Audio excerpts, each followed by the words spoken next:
in the dramatic fifth episode of Chespirito, Not Really on Purpose, titled He Who Laughs Last, viewers are taken on a roller coaster journey through the cutthroat world of Mexican television in the 1970s.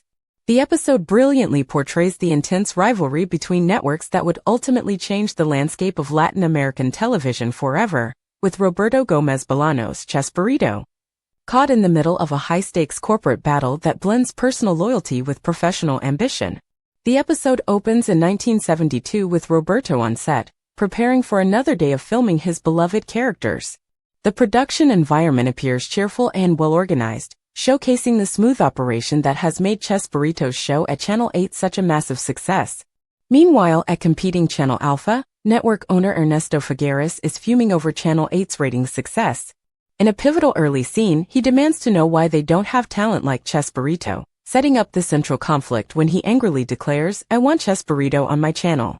This moment establishes Figueres as a ruthless businessman who views talent as commodities to be acquired rather than artists to be nurtured. The power dynamics shift dramatically when Figueres' trusted executive, Luis Delano Palmer, defects to Channel 8. This betrayal sends Figueres into a rage, especially when he learns that Luis will now be head of production at his competitor. When Luis is introduced to Roberto at Channel 8, the chemistry between them is immediate. Luis recognizes Roberto's immense talent and seems genuinely excited to work with him. Under Luis's guidance, Roberto's creative vision expands, with his variety show, Chespirito, evolving into 3 distinct programs, El Chavo del Ocho, The Chapulín Colorado, and Citizen Gomez, each getting their own weekly time slot. Roberto's professional success stands in stark contrast to the personal tensions brewing in his household. His wife Graciela is dealing with family drama involving Roberto's brother Paco, who may be having an affair. This subplot reveals how Roberto's intense focus on his career sometimes comes at the expense of his personal relationships.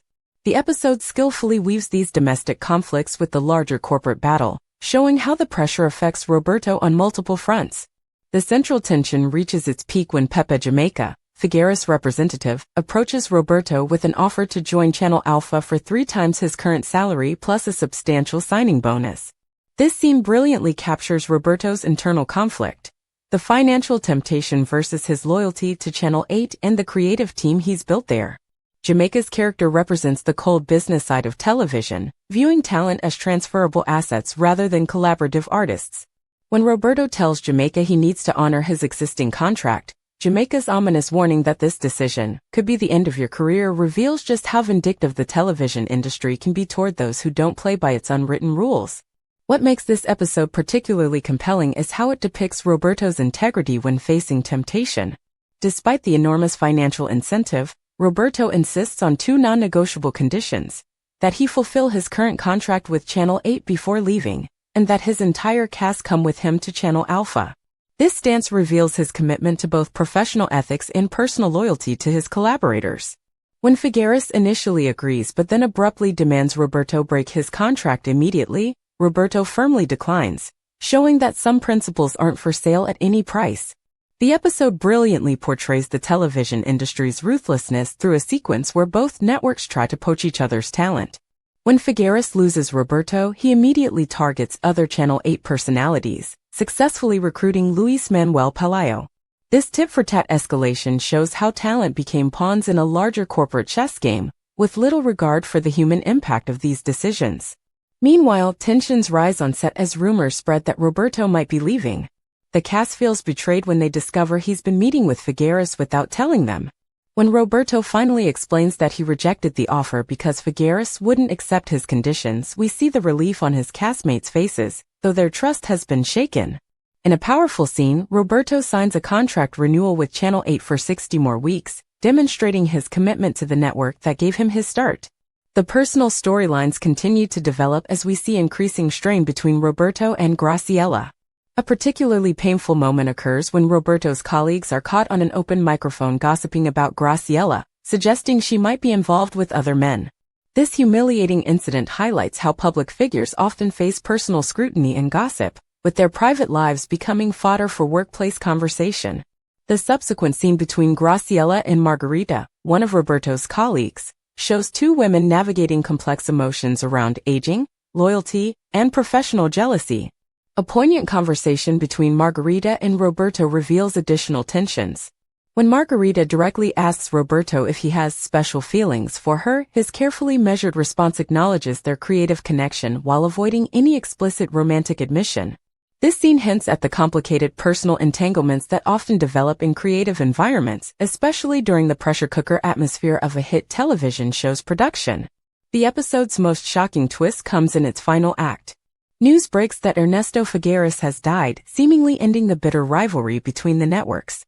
Roberto attends the funeral and speaks with Ernesto's son, who appears more conciliatory than his father. Just when viewers might think the conflict has been resolved, the final scene delivers a devastating blow. Roberto arrives at work to find Ernesto's son there, who reveals he has purchased Channel 8 entirely. "Since I couldn't have Chespirito, I decided to buy the whole channel," he announces with chilling finality. This ending brilliantly encapsulates the episode's title, He Who Laughs Last, showing that sometimes in business, victory comes through unexpected channels. Despite Roberto's principled stand and loyalty to Channel 8, he ultimately ends up working for the Figueres family anyway. The irony is perfect. Roberto refused to be bought as an individual, but the entire institution he was loyal to was acquired instead. The episode effectively uses its historical setting to explore timeless themes about artistic integrity, corporate power, and personal loyalty.